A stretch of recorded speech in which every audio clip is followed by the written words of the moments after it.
అంటే తెల్లవారుజామున వరకు కుటుంబ సభ్యులకి ఇన్ఫర్మేషనే రాలేదు, ఆ తర్వాతనే వాళ్ళు ఇన్ఫర్మేషన్ మాకు చెప్పినారు అని చెప్పుకొస్తా ఉన్నారు.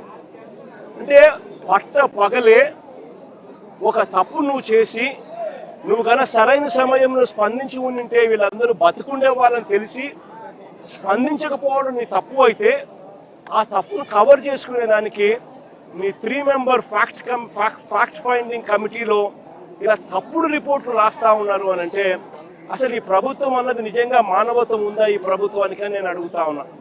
ఇంకా ఆశ్చర్యకరమైన విషయం ఏమిటో తెలుసా?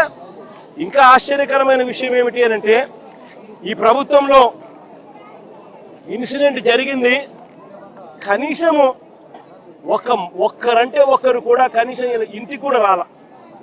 ఆశ్చర్యం కలిగించే విషయం ఏమిటంటే ముఖ్యమంత్రి పట్టించుకోరు, డిసాస్టర్ మేనేజ్మెంట్ చూసే హోంమంత్రి గారు కనీసం ఈ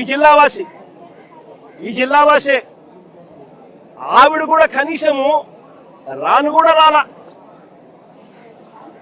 ఇదే ఉత్తరాంధ్రకు సంబంధించిన మంత్రి, ఫిషరీస్ డిపార్ట్మెంట్ మంత్రి అచ్చెన్నాయుడు, ఫిషరీస్ డిపార్ట్మెంట్కి సంబంధించిన మంత్రి, ఇదే ఉత్తరాంధ్రకు సంబంధించిన మంత్రి, కనీసము ఆయన కనీసం ఇంటికి కూడా రాలా, కనీసం వీళ్ళ ఇంటికి కూడా రాలా.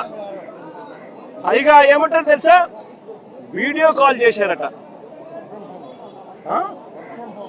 వీడియో కాల్లో వీళ్ళ కుటుంబాలను వాళ్ళు పరామర్శించారు అని చెప్పి అనితమ్మ అంటుంది.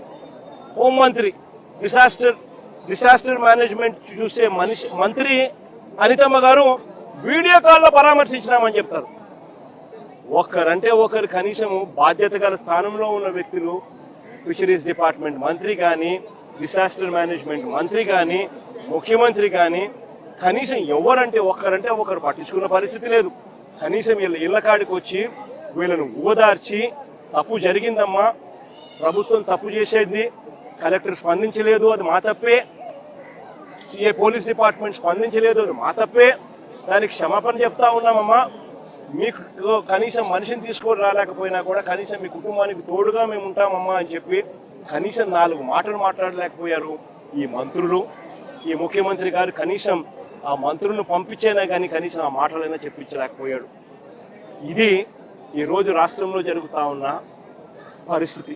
నేను అడుగుతా ఉన్నా, ఒక ఘటన జరిగి నువ్వు స్పందించి ఉండింటే, రాత్రికి రాత్రి నువ్వు కానీ రియాక్ట్ అయ్యి ఉంటే కనీసం 5-6 మంది కనీసం బతుకుంటారు అని చెప్పి తెలిసి ఉన్నా కూడా ఆశ్చర్యం కలిగించే విషయంగా ఇక్కడ నుంచి కేవలం 10 కిలోమీటర్, ఇక్కడ నుంచి 10 మైళ్ళ దూరంలోనే ఘటన జరిగింది అన్న సంగతి తేటతెల్లంగా తెలుస్తా ఉన్నా కూడా అందరూ ఇక్కడే ఉన్న సమాచారం పూర్తిగా తెలిసి ఉన్న స్పందన లేక ప్రాణ నష్టం జరిగితే వీళ్ళు స్పందించింది ఏమిటో తెలుసా? వీళ్ళు ఇచ్చేది ఏం తెలుసా? ముస్టేసినట్టు ఎక్స్గ్రేషియా కింద 10 లక్షల రూపాయలు 5 లక్షల రూపాయలు మేము ఇచ్చినాము అని చెప్పి సంకలు గుద్దుకుంటా ఉన్నారు. అసలు ఇదే 10 లక్షల రూపాయలు చంద్రబాబు నాయుడు గవర్నమెంట్లో అధికారంలో ఉన్నప్పుడు ఇంతకుముందు ఎవరైనా మత్స్యకారులు చనిపోతే ఎక్స్గ్రేషియా కింద కేవలం 5 లక్షలు మాత్రమే ఇచ్చేవాళ్ళు. అట్లాంటిది వైఎస్ఆర్సీపీ అంటే మా ప్రభుత్వం వచ్చిన తర్వాత 5 లక్షలు 10 లక్షలు మేము పెంచినాం.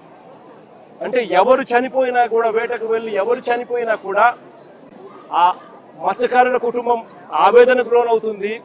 వాళ్ళ కుటుంబాన్ని చూసుకునేవాడు ఎవడు ఉండడు, ఆ కుటుంబానికి అండగా ఉండాలని చెప్పి మానవతా దృక్పథంతో ఆ రోజు మా ప్రభుత్వం అంటే వైఎస్ఆర్సీపీ ప్రభుత్వ హయాంలో 5 లక్షలు 10 లక్షలు పెంచింది.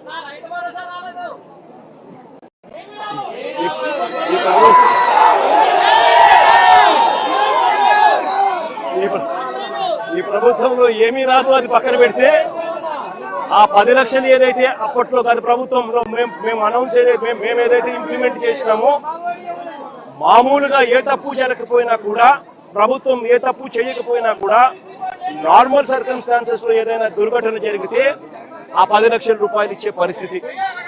అలాంటిది ఇంత ప్రభుత్వం తప్పు జరిగినప్పుడు, ప్రభుత్వమే దీనికి బాధ్యత వహించాల్సిన పరిస్థితి ఉన్నప్పుడు కేవలము ఆ 10 లక్షల్లోనే 5 లక్షలు ఇచ్చి చేతులు దులుపుకుంటాము అని అంటే ఇది కరెక్టేనా, న్యాయమేనా, ధర్మమేనా అని అడుగుతా ఉన్నా.